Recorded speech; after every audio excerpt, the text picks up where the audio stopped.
मी मंगेश साबळे यांचे जे उपोषण चालू आहे, शेतकऱ्यांवर जे आभाळ कोसळलेलं आहे,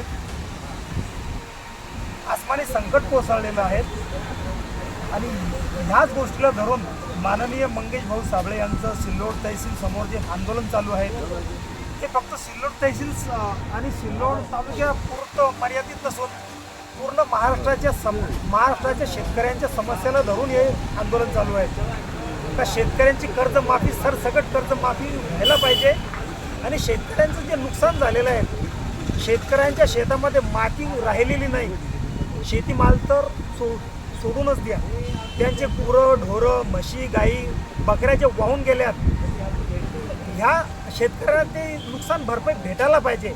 ह्या मागणीला धरून मंगेश भाऊ साबळे यांचं जे उपोषण चालू आहे, आज त्याला 4 दिवस झाले आणि या सरकारने या उपोषण आंदोलनाकडं सपशेल कानाडोळा केलेला आहे। या गेंड्याच्या कातड्याच्या सरकारला हे उपोषण आंदोलन दिसेनासे झालं आहे। किंबहुना असं वाटतंय का मंगेश भाऊ साबळे यांच्या मागणीकडं आणि शेतकऱ्यांच्या मागणीकडं हे सरकार कानाडोळा करतंय का, असा संशय मनात यायला नको का, असा कुठंतरी प्रश्न निर्माण होतोय।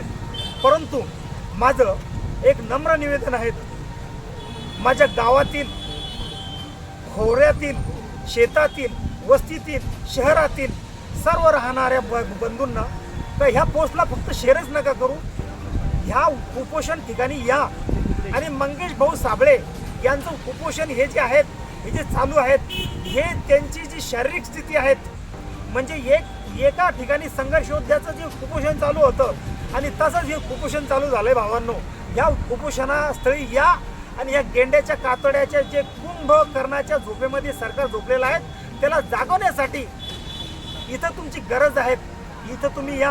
आणि मंगेश भाऊ साबळे हे काही ऐकण्याच्या स्थितीत नाही आहे। त्यांना म्हटलं पाणी घ्या तर ते पाणी पण घ्यायला तयार नाही आहे, त्यांना म्हटलं हे घ्या तर ते पण घ्यायला तयार नाही आहे आणि ते 1-2 दिवसात ते उपचार घेणं पण बंद करणार आहेत। भावांनो, ही स्थिती येण्याच्या पहिले आपण इथं या आणि एक गोष्ट, त्यांचं जे 5-6 वर्षापूर्वी जे पोटाचं ऑपरेशन झालेलं आहे, भावांनो, त्यांची शारीरिक स्थिती आणि मी अजून पुढे काही शब्द जोडत नाही आहे, फक्त तुम्ही समजून घ्या।